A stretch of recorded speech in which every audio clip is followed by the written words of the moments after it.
I leaned back in my chair, the kitchen table groaning under my weight as I shifted around, trying to calm the storm building inside me. My calloused hands gripped the hot mug of coffee, and I could see my knuckles turning white from the tension that had been building up for weeks, maybe months. The clock on the wall seemed louder than usual, each tick stretching the seconds out painfully as I sat there, watching Megan prance around the living room, getting dolled up for another one of her nights out. My jaw tightened as I stared at her. That dress she wore, it was skin-tight, practically painted on her, leaving little to the imagination. Her dark hair fell in loose curls down her back, and her makeup was perfect.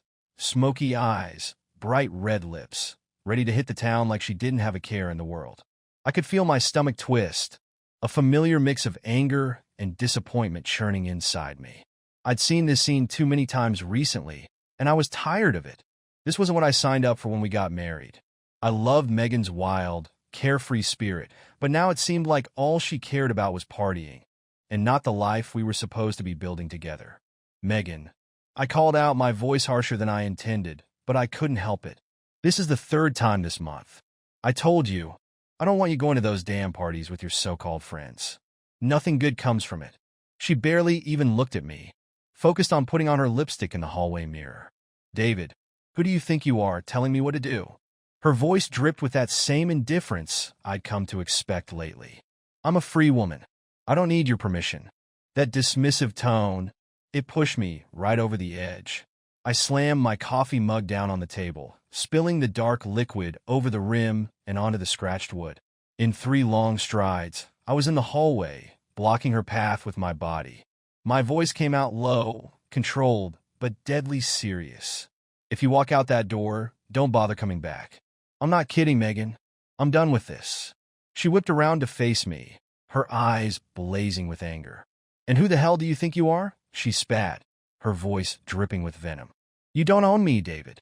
I'll do whatever the hell I want. Without waiting for me to respond, she snatched her purse from the side table, her beaded clutch catching the light as she turned on her heels and brushed past me like I wasn't even there. The scent of her perfume lingered in the air as the front door slammed shut, the echo ringing through the house, leaving a deafening silence in its wake. I stood there, staring at that closed door, my mind racing. This wasn't just about tonight. This was about months of being ignored, lied to, and feeling the distance between us grow wider by the day. I tried talking to her. I tried being patient, but nothing I said seemed to reach her anymore. The shock of her leaving faded quickly, replaced by something colder, determination. I wasn't going to just sit here and take this. Not tonight. I grabbed my jacket and headed out into the cool night, knowing exactly where she was headed. I'd heard enough from her and her friends to know about the nightclub downtown, the one with the trendy crowd and the line out the door. But I wasn't going there to join in on the fun. I was going to find out exactly what my wife had been up to. The drive downtown passed in a blur. Streetlights and traffic faded into the background as my mind kept replaying everything I'd been suspicious of for months. I gripped the steering wheel so tight, my knuckles were white, my thoughts spinning out of control as I imagined the worst. I parked across the street from the club, the deep thump of the music booming even from inside my car. The sidewalk was packed with people, laughing, talking, oblivious to the storm raging inside my head. I sat there for an hour, maybe more, my eyes scanning the crowd over and over, waiting. Just when I started to think she might have gone somewhere else, I saw it, a taxi pulling up in front of the club. My heart sank as I watched Megan step out, her friend trailing behind her. But it was the third person out of the cab that made my blood run cold. Ryan Parker. I knew exactly who he was. The slick, younger nightclub promoter who was always hanging around her and her friends. He was all charm and smooth talk, the kind of guy who always made me uneasy. As I sat frozen in my car, I watched him walk up to Megan. It wasn't just a friendly greeting.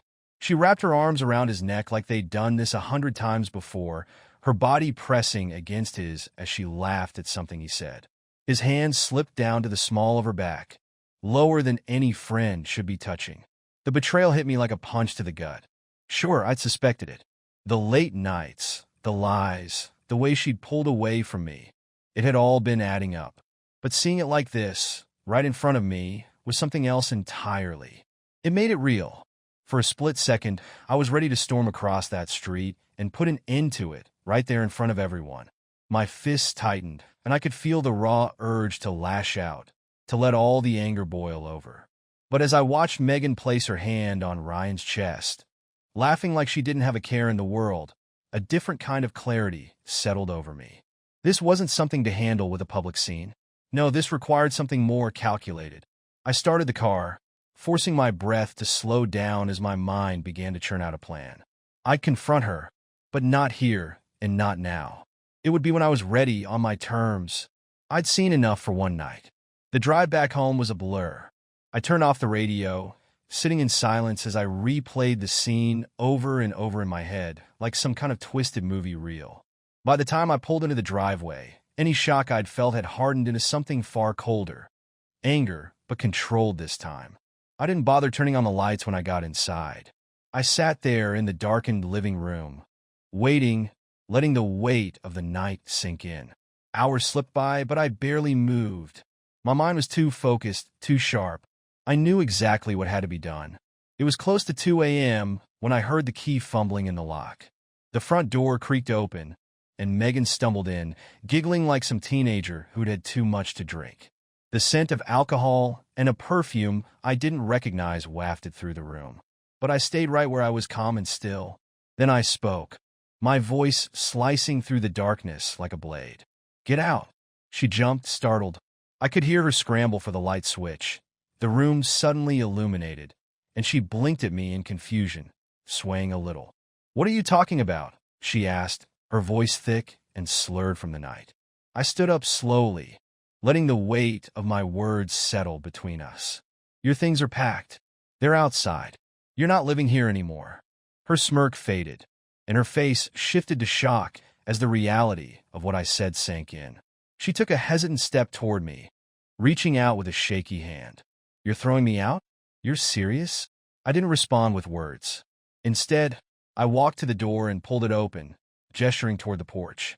Her suitcases and boxes, everything she owned, were stacked neatly outside. "Go be with Ryan," I said, my voice completely void of emotion. "You two deserve each other. And don't come back." I saw the color drain from her face as the truth finally hit her. She knew. She knew I'd seen her with him. "Wait, David," she started, panic rising in her voice, but I wasn't interested in hearing her excuses. I grabbed her arm, not rough enough to hurt, but firm enough to let her know I meant business, and guided her toward the door. She stumbled out onto the porch, her high heels catching on the mat, and before she could turn back, I slammed the door shut. The click of the lock echoed through the house, a sound that felt final, like the closing chapter of a book.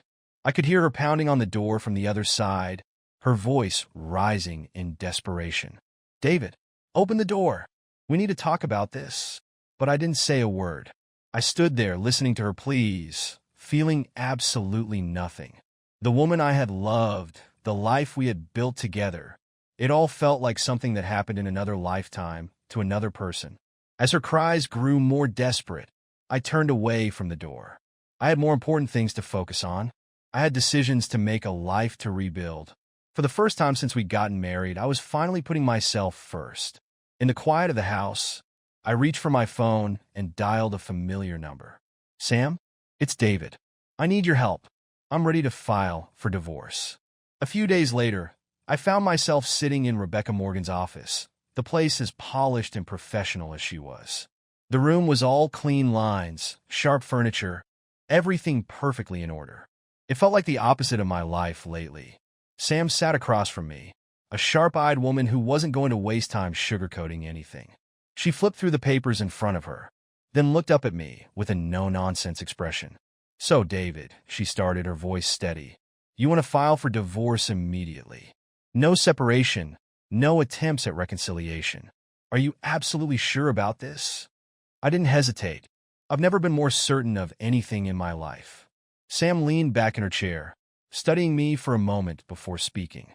"All right, but I have to warn you, divorces can get ugly, especially when there's infidelity involved. Are you prepared for that?" My eyes narrowed. "I'm not backing down, if that's what you're asking." Megan made her choice. Now she can live with the consequences. Sam nodded, a hint of approval in her eyes. Fair enough. We'll get started right away. I'll file the paperwork today. In the meantime, I need you to gather every bit of evidence you have. Text messages, photos, bank statements, anything that shows infidelity or reckless spending. It'll all help your case. I nodded, already thinking about the evidence I'd been sitting on for months. I didn't want to believe it back then, but now it all made sense. And this time, I was going to make sure she couldn't weasel her way out of what she'd done. Megan had made her bed. Now she was going to have to lie in it. As I walked out of Rebecca's office, my phone buzzed in my pocket. I didn't even need to check the screen to know who it was, Megan. Her name flashed on the display, but I didn't hesitate. I declined the call. The last thing I wanted was to hear her voice right now. The next few weeks blurred by in a whirlwind of legal filings, tense phone calls, and uncomfortable silences. I threw myself into work, taking on extra projects, anything to keep my mind from spiraling. But I knew the real battle was still ahead. One crisp morning, I found myself sitting across from Megan and her attorney, Thomas Avery, in the first mediation session. The conference room felt stifling, despite the size, charged with the kind of tension you could feel in your bones. Thomas, all silver hair and a shark-like grin, leaned forward and spoke first.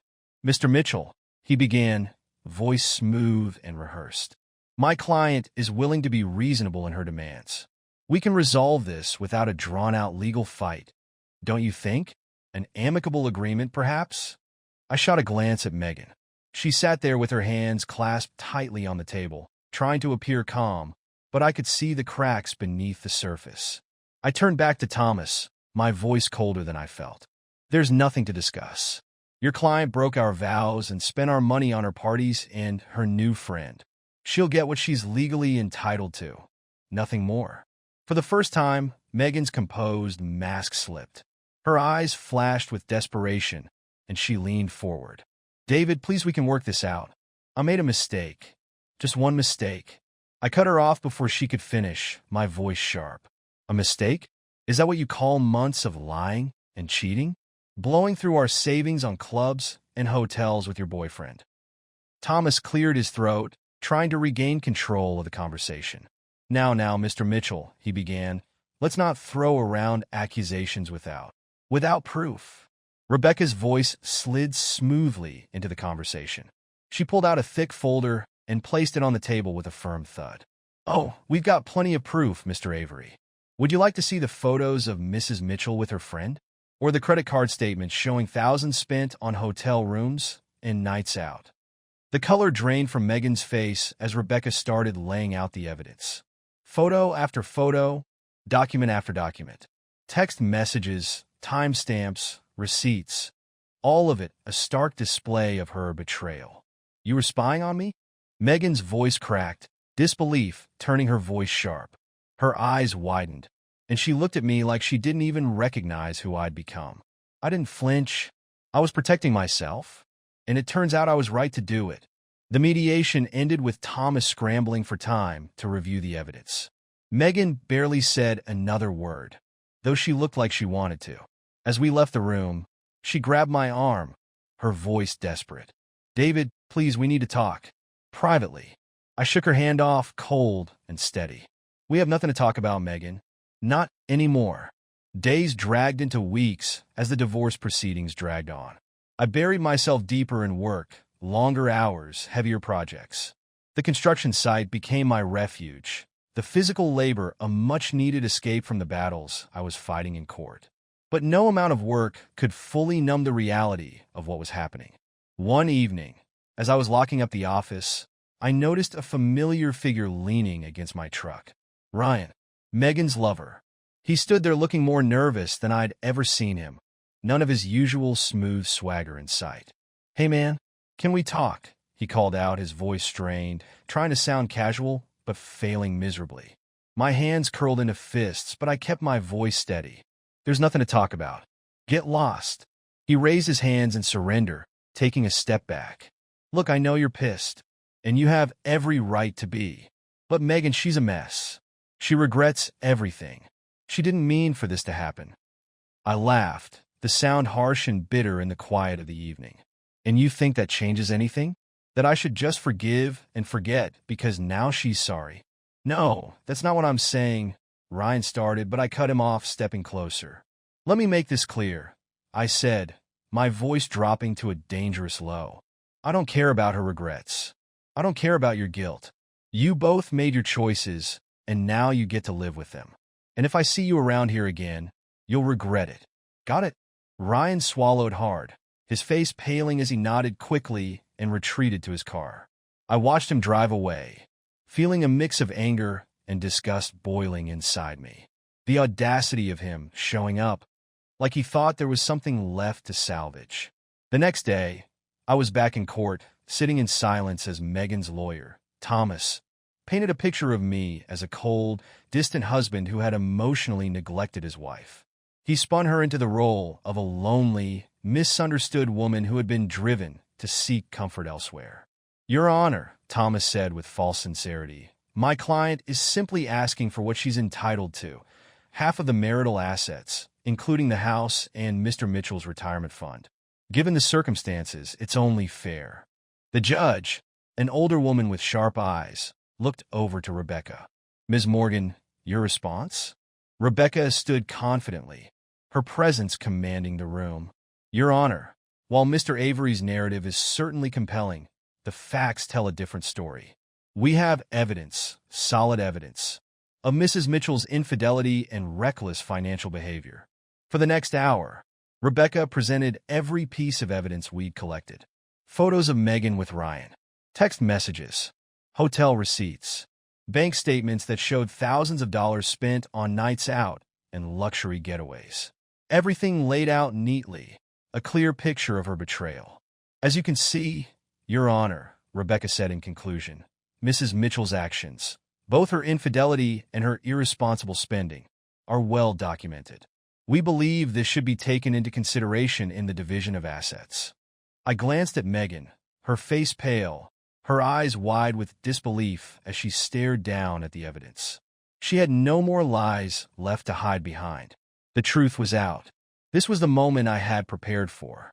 And now, she was finally going to face the consequences of what she had done. She violated not only her marriage vows, but also her fiduciary duty to the marital estate, Rebecca stated firmly, her voice steady and unwavering. We ask that this be taken into account when dividing the assets. The judge's face remained unreadable as she reviewed the evidence before her. After a moment of silence, she finally spoke, her tone measured. I'll need time to thoroughly review all of this. We'll reconvene next week for my final decision. As we left the courtroom, I caught sight of Megan huddled with her attorney, her face drained of all color, her eyes hollow.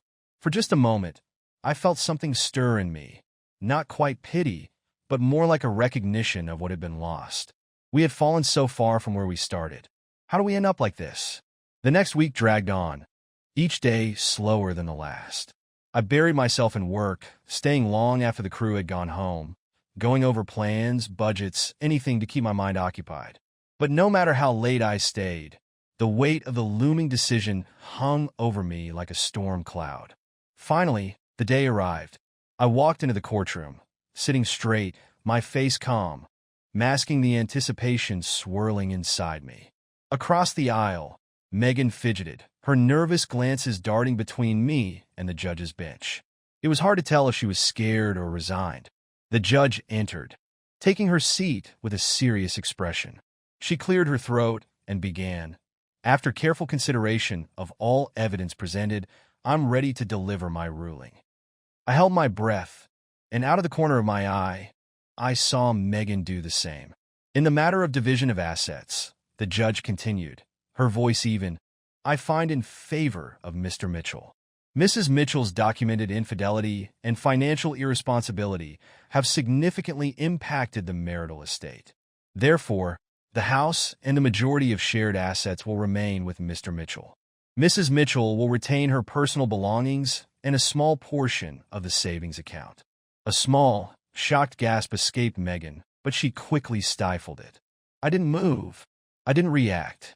My face remained still, even as I felt a sense of finality washing over me. Furthermore, the judge added, given Mrs. Mitchell's current unemployment and the circumstances surrounding the divorce, no alimony will be awarded. This decision is final. Court is adjourned. The sound of the gavel echoed through the room, signaling the end of the battle. I stood up, turned to Rebecca, and shook her hand firmly. Thank you, I said, my voice steady. As we started to leave, Megan rushed over to me, her eyes wide and frantic. David, please, she pleaded, her voice trembling with desperation. You can't do this to me. Where am I supposed to go? What am I supposed to do? For the first time in what felt like ages, I really looked at her. She was a shadow of the woman I once knew. The vibrancy, the energy, it was all gone, replaced by this desperate, broken figure standing in front of me. But whatever connection we once had was dead now. And as much as she begged, I knew there was no going back. You'll figure it out, Megan, I said, my voice emotionless, cold. But you'll do it without me. I turned and walked out of the courtroom, leaving her and the shattered remains of our marriage behind. As I stepped into the sunlight, something lifted off my shoulders, a weight I hadn't realized had been crushing me for so long. The battle was over, but I knew the real challenge was only just beginning. Rebuilding my life, learning how to trust again, figuring out who I was now that the dust had settled. It wasn't going to be easy, but for the first time in a long while, I felt ready to face whatever came next. When I got home, I stood at the threshold of the house, my house now, key in hand, staring at the front door. I wasn't sure why, but I hesitated for a moment before finally unlocking it. The door creaked open, and the familiar silence greeted me. No more tension, no more wondering when the next fight would break out. No more Megan. I stepped inside, the warm glow of the setting sun casting long shadows across the living room. The house was still and quiet, more peaceful than it had been in months. I walked to the kitchen, grabbed a beer from the fridge, and twisted off the cap with practiced ease. The back porch was my refuge, and I settled into my favorite chair, letting the wood creak under my weight. Taking a long sip of the cold beer, I watched as the sun dipped lower in the sky, painting the horizon in deep shades of orange and purple. As the darkness crept in, I let out a deep breath, one I felt like I'd been holding for far too long. The past year had been brutal, and I knew the road ahead would be filled with its own set of challenges. But in that moment, sitting there on my porch, the weight of it all felt just a little bit lighter. And for the first time in a long time, I was ready to face what came next on my own terms. The silence, once heavy and suffocating, now felt like a blanket of peace. I sat there on the porch, taking another sip of my beer, savoring the bitterness as it slid down my throat. No more games, I muttered under my breath, raising the bottle in a quiet, solitary toast to myself. For the first time in what felt like forever, the future stretched out before me, wide open, with possibilities I hadn't dared to think about in years. Just as I let my mind wander to those future possibilities, my phone rang, breaking through the stillness. I glanced at the screen, Luke. I hesitated for a moment, then answered, my voice gruff from disuse. Hey, Luke. David, my man? Luke's voice boomed through the speaker, full of that easy cheer he always carried. Heard the news. The divorce is final, huh? Yeah, I grunted. It's done. There was a pause before Luke spoke again, his tone a little softer. A bunch of us are heading out for drinks tonight. Why don't you come with us? Celebrate your freedom. I hesitated. Part of me wanted to stay here, in the quiet, to process everything that had happened. But another part, the part one hadn't let out in a long time, urged me to go. Maybe it was time to step back into the world. You know what? I surprised myself by saying, I think I will. Text me the address. An hour later, I walked into a dimly lit bar, the air buzzing with conversation and the familiar clinking of glasses. Luke spotted me as I approached the table and clapped me on the back. There he is, he shouted, lifting his drink. To David, a free man at last. The others cheered, raising their glasses, and I couldn't help but feel a small smile pull at the corners of my mouth. It was the first real smile I'd had in a long time, and it felt good, really good. As the night wore on, I felt the tension of the past months begin to fade away. The conversation stayed light, my friend steering clear of the obvious subject, and I appreciated it. We shared old stories, cracked jokes, and for a few hours, I almost forgot the weight of everything I'd been through. Close to midnight, Rachel, one of my coworkers, leaned in across the table to be heard over the noise. "So, David," she asked, her eyes curious but kind, "what's next for you? Any big plans now that you're single again?" I paused, realizing I hadn't really allowed myself to think about it. But here, with the alcohol warming me and my friends around, it felt easier to face. Honestly, I began slowly. I think I'm going to focus on work for a while. There's this big project coming up, the new community center. I've got some ideas that I think could really make it special. Rachel's eyes lit up with interest. "Oh yeah? Like what?" As I explained my ideas, a spark of excitement lit up inside me. The more I talked, the more animated I became, my hands gesturing as I described the vision I had for the project. It felt good to care about something again. Luke overheard and chimed in. "Sounds like you've got it all figured out, David. But don't forget to have some fun too, all right? All work and no play, you know?" I chuckled, a sound that came out more genuine than I expected. "Yeah, I hear you. Maybe I'll finally take that fishing trip we've been talking about for years." We wrapped up the night on a high note, making promises to meet up again soon. As I climbed into a taxi, I felt lighter than I had in months. The future, once filled with uncertainty and dread, now held a promise I hadn't felt in a long time. The next few weeks flew by, a blur of activity. I threw myself into work with a renewed sense of purpose, my ideas for the community center project picking up steam with both my team and the clients. It felt good to have something to look forward to, something that was mine. One sunny afternoon, I was on the construction site, hard hat on, blueprint in hand, when I heard a voice call out behind me. "Mr. Mitchell, do you have a moment?" I turned and immediately felt my shoulders tense up. It was Thomas Avery, Megan's former attorney. Just the sight of him brought back all the bitterness and tension from the court battles. I forced myself to stay calm. "Mr. Avery," I said coolly, "what can I do for you?" Thomas shifted uncomfortably, clearly out of place in the dusty construction yard. "I wanted to apologize, Mr. Mitchell, for how things went during the divorce proceedings. I pushed things too far. It was unprofessional, and I regret it." I stared at him, taken aback by the sudden apology. Of all the things I expected, this wasn't it. "Apologize?" I repeated, my tone flat. "For dragging me through months of hell?" Thomas winced, his usual confidence noticeably absent. I was doing my job, but in hindsight, I could have handled it differently. I just wanted to make things right if possible. I studied him for a moment, weighing his words. The anger I had held onto for so long wasn't as sharp anymore, but I wasn't about to pretend like everything was fine. "Look," I finally said, "I don't need an apology. What's done is done. You did your job, and I did mine." Thomas nodded, clearly relieved that I wasn't about to start another confrontation. "I understand. If you ever need anything, I won't." I cut him off, keeping my tone firm but not unkind. "But thanks." He gave me a tight smile, nodding once more before turning to leave. I watched him go, the tension that had gripped me slowly fading away. For the first time, it felt like I had truly closed the door on that chapter of my life. As I turned back to the project, the sun high overhead and the sounds of work humming around me, I felt something I hadn't expected: peace.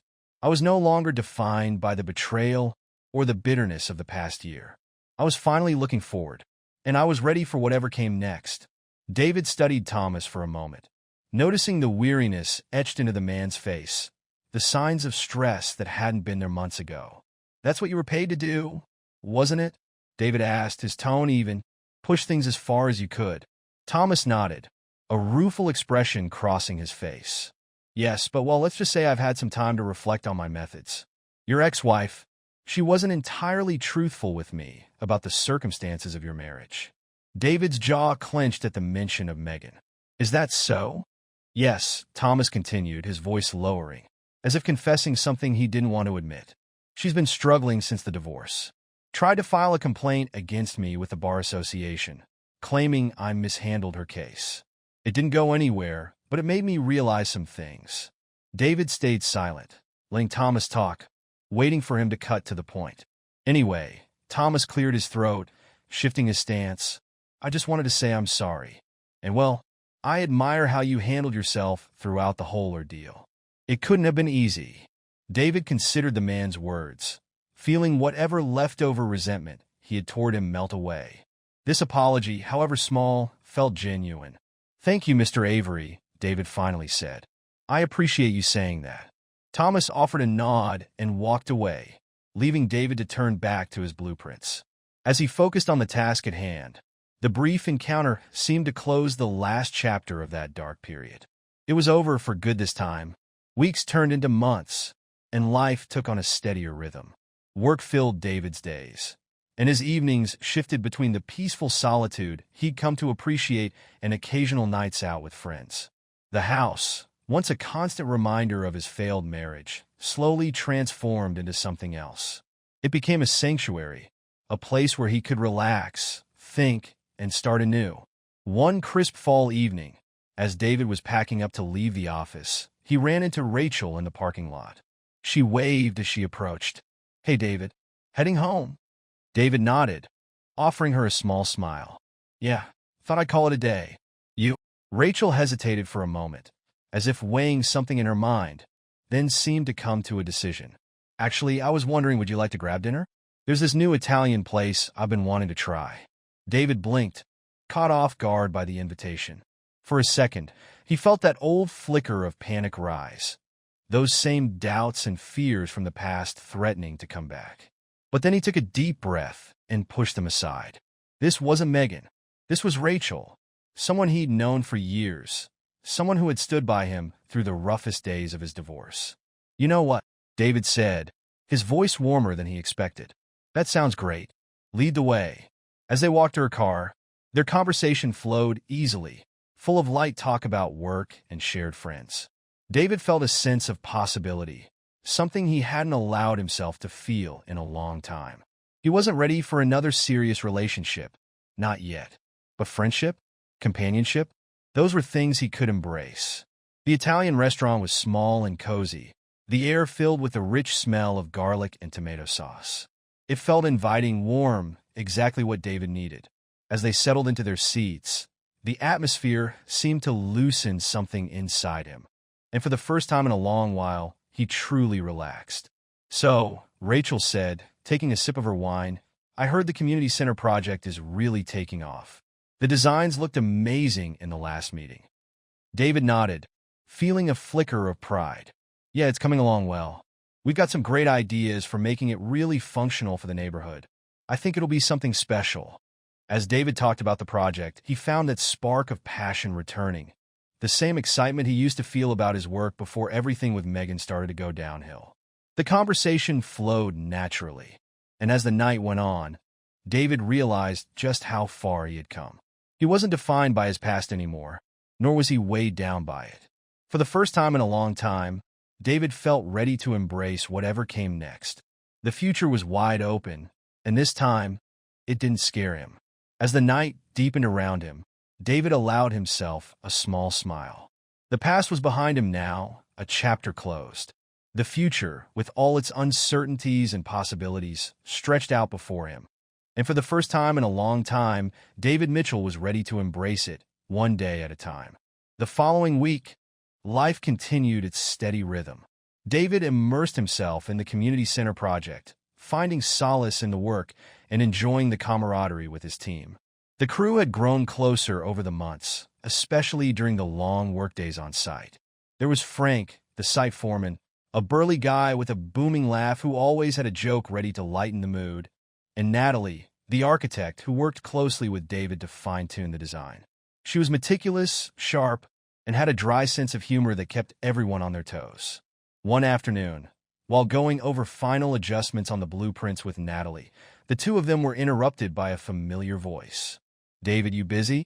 Luke called out, walking over with a mischievous grin on his face. Behind him trailed the rest of their usual group. Ben, a laid-back guy with a love for fishing, and Hannah, a sharp-tongued construction manager who never missed an opportunity to tease David. Depends, David replied, straightening up and wiping the sweat from his brow. What's going on? Luke held up a flyer with a smirk. Barbecue this weekend. We're thinking of throwing a little get-together to celebrate the progress we've made on the community center. You in? David smiled, his mind already wandering to the idea of a relaxed evening with good food, drinks, and friends. The idea was appealing, especially with how far they'd come with the project. Yeah, I'm in. I'll bring the beer. You better, Hannah quipped, crossing her arms and giving David a playful shove. I don't trust anyone else with picking decent beer. They all laughed, and David felt a warmth settle over him. These people, they'd become like family over the past months, helping him rebuild not just the community center, but parts of his life that had felt broken for so long. As Saturday rolled around, the barbecue was already in full swing by the time David arrived. The smell of grilled meat and the sound of laughter filled the air as kids ran through the park near the construction site, playing games while their parents mingled. The turnout was bigger than David expected. Families from the neighborhood, the project team, even a few local officials who had taken an interest in the community center. David spotted Rachel by the grill, chatting with Ben as she tried to flip a burger with too much enthusiasm. She waved him over when she saw him, her smile lighting up her face. There he is. You're just in time. Ben is trying to convince me to let him cook, but I think I've got this under control. David chuckled as he walked over. You burned the food yet? Or are we safe? Hey, Ben protested, flipping a hot dog. You just focus on the beer, man. As the evening wore on, the atmosphere grew more relaxed. David found himself sitting at a picnic table with Rachel, Natalie, and a few of the construction workers, listening to Frank regale everyone with wild stories from past projects. Rachel leaned in close at one point, nudging David's shoulder. You seem more at peace lately, she remarked softly. It's good to see. David paused, looking out at the group of friends around him. It was true, he did feel lighter. The chaos of the past year had slowly faded, replaced by moments like this. Laughter, friendship, and the quiet contentment of knowing he was on the right path. Yeah, he admitted. I think I'm finally getting there. The barbecue continued late into the evening, with Luke leading a spirited debate on which sports team would take the next championship, and Hannah and Natalie fiercely defending their picks. At some point, David found himself alone with Rachel, the hum of conversation and clinking glasses surrounding them. You know, Rachel said, her voice low, I never asked, but how are you really feeling about everything? I mean, after everything with Megan. David took a deep breath, leaning back against the bench as he looked up at the night sky, the stars barely visible above the lights of the city. I'm not sure, he said after a pause. It was rough, really rough, but the more time that passes, the more I realize I'm okay. It doesn't haunt me like it used to. I don't feel that anger anymore. Rachel nodded, her eyes soft with understanding. You've come a long way, David, and I'm proud of you for that. For a brief moment, David felt a rush of emotions he hadn't expected. Gratitude, hope, maybe even the stirrings of something more. But he wasn't ready for that yet. He knew there were still parts of himself that needed healing. And Rachel, ever patient and kind, seemed to understand that without him having to say a word. As the night wound down and people started packing up, David stood by his truck, watching as everyone said their goodbyes. Frank, still laughing with Luke, waved him over. Hey, Mitchell, don't be a stranger, all right? We got a lot of work left on this project. Wouldn't miss it, David called back with a grin. Rachel approached him as the last few people left, a smile on her face. So this was nice? We should do it again sometime. David nodded, that familiar warmth settling in his chest. Yeah, I'd like that. As he drove home, the radio playing softly in the background, David felt a deep sense of peace. The house, as he pulled into the driveway, felt like a place of refuge, not a reminder of past pain. He kicked off his shoes, grabbed a beer from the fridge, and headed to the back porch, just like he'd done many times before. Settling into his favorite chair, he looked out at the darkened backyard, the moon casting a soft glow over the grass. He let out a deep breath, thinking about everything that had led him to this point. The heartache, the challenges, and now the possibility of something new. The bitterness that had once consumed him had lost its edge. It was replaced by a quiet strength, a determination to move forward with his life, surrounded by friends who supported him and new beginnings waiting just around the corner. He thought of the community center, the project he had poured himself into, and how it would soon be a place of hope for so many. He thought of the people who had helped him rebuild: Luke, Hannah, Frank, Ben, and of Rachel, whose presence had become a constant comfort. David wasn't naive. He knew there would be tough days ahead, moments when doubt or loneliness would creep back in. But for the first time in a long time, he was ready to face whatever life threw at him. He had weathered the storm of his failed marriage, rebuilt himself piece by piece, and now, standing on the other side, he felt stronger than ever. With a small smile tugging at the corners of his lips, David raised his beer in a quiet toast to the night and to the future, a future filled with promise, new beginnings, and the knowledge that he wasn't alone in facing it. One day at a time, he'd embrace it, and this time, he was ready.